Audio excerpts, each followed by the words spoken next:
when they can say certain things like that all Republicans and all conservatives don't know joy.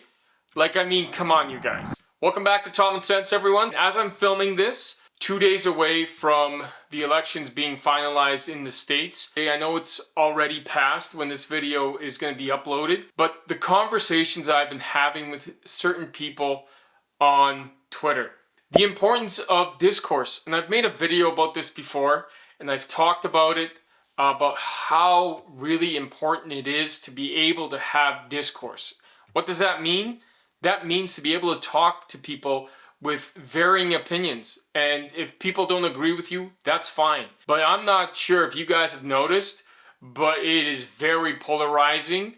The conversations, there's either A or B, and that's it. There's no in between, there's no middle ground, and I don't know if it's because it's politics or if, like, I swear it like almost defines people. But my point is that I had a conversation with someone and they've made a very blatant like statement.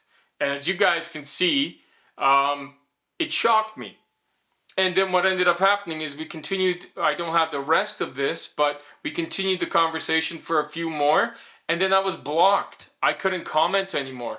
And all I was doing was asking questions. I was trying to figure out where they're coming from, because it's so important. Now, was I going to change that person's mind? No.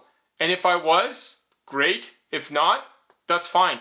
But you need to know where people are coming from. When they can say certain things like that all Republicans and all conservatives don't know joy.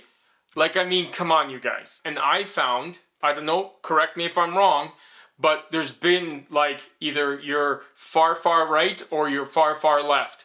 There's no more middle ground anymore. Either you're fascist or you're a communist.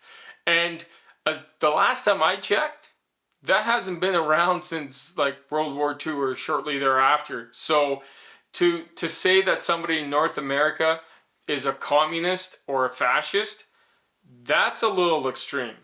Now that it's passed, go talk to your neighbor, go talk to the people that are opposed to you, and still figure things out. So I don't know what the result is, obviously, because I'm filming this a couple days before before it's all finalized. But again, it's really important to have a good chat with your neighbor and your friends. Tommensense, because common sense isn't so common.